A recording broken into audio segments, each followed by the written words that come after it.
హత్యలో పాల్గొని దుర్మార్గంగా పెద్దిరెడ్డి కుటుంబాన్ని వల్ల దాయాది ఆయన బుడ్డారెడ్డి పెద్దిరెడ్డి ఆయన పేరు కూడా అతనికి దాయాది కూడా వాళ్ళని ఎక్కడో పొలం లాక్కొని మన ఎలక్షన్లలో వైఎస్ఆర్సీ జగన్మోహన్ రెడ్డికి అనుకూలంగా ఓట్లు వేయించాడనే ఉద్దేశం అతనిపైన ఈరోజు జయనార్పిరెడ్డి అనే వ్యక్తి దాదాపు 35-40 సంవత్సరాల నుంచి జీవనం చేయిస్తున్నటువంటి తన స్థలాన్ని లాక్కోవాలని అతనికి బెదిరించుకోవాలని ఎన్ని ప్రయత్నాలు చేసినా ఎన్ని రకాల ఇబ్బందులు పెట్టాలని ప్రయత్నం చేసినా అతను బెదరక అదరక ఈ గ్రామంలో నిలబడ్డాడనే ఉద్దేశంతో అతన్ని హతమార్చాలని రాత్రి వస్తే అతను ఆ రోజు అప్పుడుగానే పక్కకు ఉండడం వల్ల ఆ రోజు నిన్న రాత్రి చంపలేక సుబ్బరాయుడు అనే వ్యక్తిని ఇంటికి వెళ్ళి దారుణంగా భార్యను నరికి అదేవిధంగా బయటకు లాక్కొచ్చి నడి బజార్లో హత్య చేయడం జరిగింది.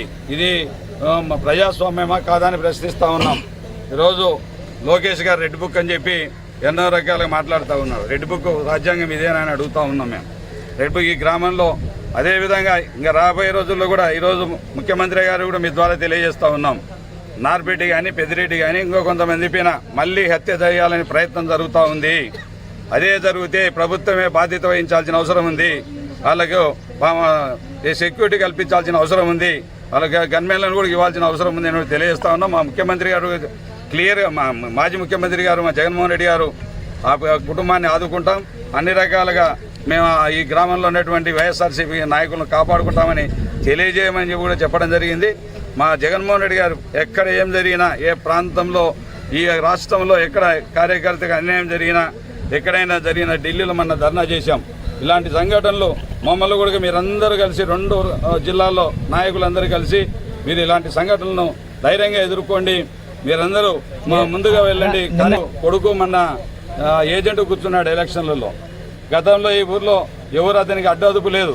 20 సంవత్సరాల నుంచి ఒకటే విధంగా వన్ సైడ్గా ఎలక్షన్ జరుపుకుంటా ఉన్నాడు. భయభ్రాంతులకు గురి చేసి ఎవరిని ఓట్లు వేయనిచ్చేయలేదు, ఓట్లు రిగ్గింగ్ చేసుకుని చేసేవాడు గతంలో. అటువంటిది ఈరోజు ఎదిరించడం వల్ల ఈ యొక్క బలిజే సుబ్బరాయుడు అనే వ్యక్తిని ఈరోజు దారుణంగా హత్య చేయడం జరిగింది. ఆయన పేదవాడు, చాలా పేదవాడు, అతనికి రాజకీయాలకు సంబంధమే లేదు.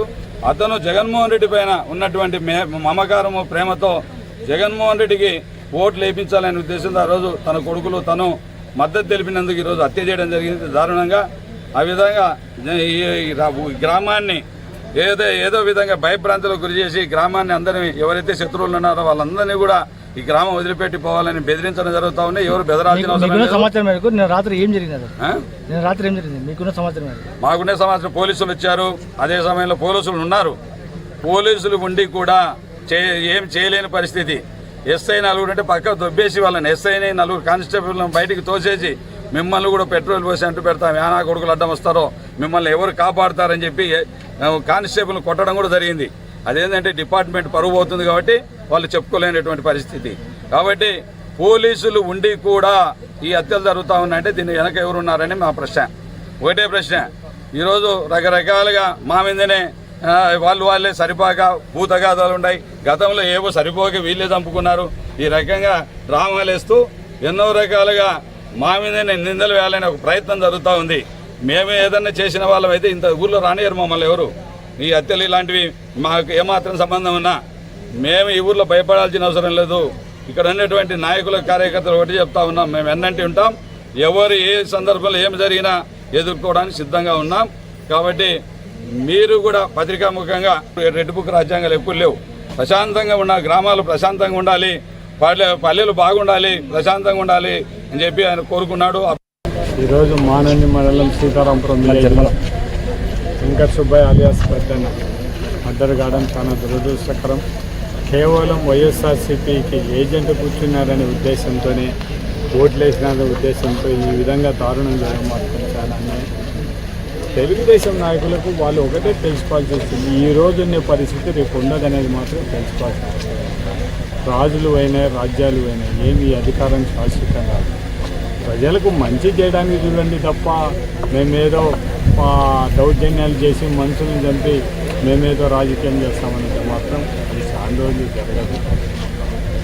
మొత్తం మేము కూడా ఈ ఫ్యాక్షన్ రాజకీయాలు కూడా 2004లో దివంగత నేత రాజశేఖర రెడ్డి గారు ఆ జీవితం వద్దనే ఉద్దేశంతోనే ఆయన మమ్మల్ని అందరినీ కూడా ఫుల్ స్టాప్ పెట్టిన తర్వాత ప్రతి ఒక్క ప్రజలు కూడా ప్రశాంతంగా ఉండాలి, వాళ్ళకి కావాల్సినవన్నీ కూడా మనతో ఎమ్మెల్యేగా ఫ్రీగా వచ్చి మాట్లాడే పరిస్థితి కల్పించాలనే ఉద్దేశంతోనే ఆ రోజు ఫ్యాక్షన్